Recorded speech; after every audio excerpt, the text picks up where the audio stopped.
नमस्कार, आप सभी लोग का स्वागत है हमारे मोटिवेशनल हिंदी स्टोरी में। तो आज की कहानी का टाइटल है कद्र करना सीखो। भगवान बुद्ध की प्रेरक कहानी है दोस्तों। तो कहानी को स्टार्ट करते हैं। भगवान बुद्ध के लाखों अनुयायी थे दोस्तों। इन्हीं में से एक पिछले कई सालों से रोजाना उनके आश्रम में जाया करता था, उनके प्रवचन सुना करता था, ध्यान लगाया करता था और वापस चला जाता था। यह सिलसिला ऐसा ही चलता रहा दोस्तों।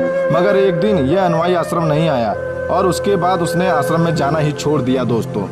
बाकी कई लोगों की तरह भगवान बुद्ध ने भी यह महसूस किया कि उसका नियमित आने वाला अनुयायी किसी वजह से अब आना बंद हो गया है। इस बात को कई दिन बीत गए। एक दिन भगवान बुद्ध अपनी भिक्षा मांगकर एक गांव के रास्ते से गुजर रहे थे। यह गांव दरअसल उसी अनुयायी का था जिसने अब आश्रम में आना छोड़ दिया था दोस्तों।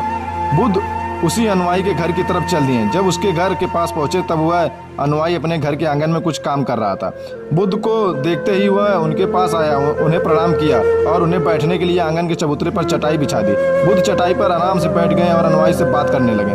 भगवान बुद्ध ने पहले उससे अनुयायी के स्वास्थ्य के बारे में पूछा और फिर पूछा कि उसके परिवार में सब कुछ कुशल मंगल है ना।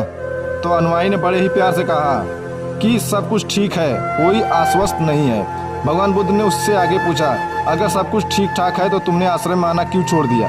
अब अनुयायी ने थोड़ा सा शर्मिंदा होते हुए कहा, गुरुजी मैं क्या करता, मेरे पास पहनने के लिए सिर्फ एक ही जोड़ी कपड़ा है और वह भी एक जगह से फट चुका है, उसमें कई जगह छेद हो गए हैं। अब आप ही बताइए कि ऐसी हालत में मैं इतने सारे लोगों के सामने कैसे आता। भगवान बुद्ध ने उसकी तरफ ध्यान से देखा और पाया कि उसकी बातों में पूरी सच्चाई थी और उसके कपड़ों की हालत बेहद ही खराब थी। भगवान बुद्ध ने मुस्कुराते हुए उस अनुयायी के कंधे पर हाथ रखा और सब कुछ ठीक हो जाएगा बोलकर उसे दिलासा दिया और वहां से चले गए। एक बार भगवान बुद्ध जब प्रवचन दे रहे थे तो प्रवचन खत्म होने के बाद बुद्ध ने अपने एक धनवान अनुयायी को रुकने के लिए कहा। भगवान बुद्ध ने उससे कहा कि वह उनके गरीब अनुयायियों को 2 जोड़ी कपड़े भिजवा दे। श्रीमती अनुयायी ने उनसे वचन दिया कि वह अगले दिन जैसा उन्होंने कहा है वैसा ही करेंगे। अगले दिन अपने वचन के मुताबिक श्रीमंत अनुयायी ने अपने नौकर के हाथों न सिर्फ उस गरीब के अनुयायियों के लिए बल्कि उसके पूरे परिवार के लिए 2 जोड़ी कपड़े भिजवा दिए। नए कपड़े पाकर गरीब अनुयायी और उसका पूरा परिवार बहुत ही खुश था दोस्तों। अगले दिन से भगवान बुद्ध ने देखा कि वह अनुयायी फिर से आश्रम में आने लगा।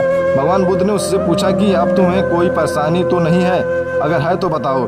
अनुयायी ने कहा, अब मुझे कोई तकलीफ नहीं है, बस कपड़ों की थी जो आपने हल कर दी है, अब मैं बहुत खुश हूँ। ने अपने अनुयायी से पूछा, बताओ तुमने पुराने कपड़ों का क्या किया। अनुयायी ने कहा, हमारे ओढ़ने कपड़े ओढ़ने लायक नहीं बचे थे, इसलिए मैंने अपने पुराने कपड़ों को उनकी जगह इस्तेमाल करना शुरू कर दिया।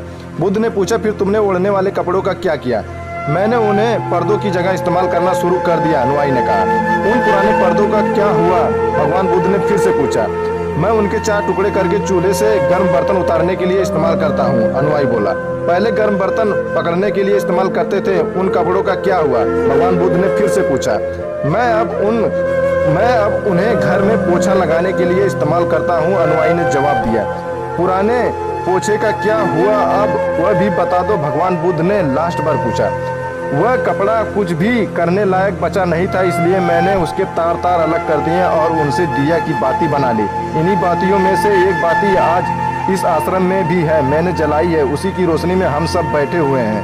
भगवान बुद्ध अनुयायी के जवाब से बहुत खुश हुए। उन्हें इस बात का काफी संतोष हुआ कि हमारे अनुयायी कितने अच्छे हैं और कितने लगन से किसी भी सामान या वस्तु की देखभाल और कदर करता है। तो दोस्तों जय हिंद। ये कहानी अगर आपको अच्छी लगती है तो आप हमारे चैनल को सब्सक्राइब करें ताकि हम ऐसी कहानी आपके यहाँ लाते रहें। तो दोस्तों जय हिंद।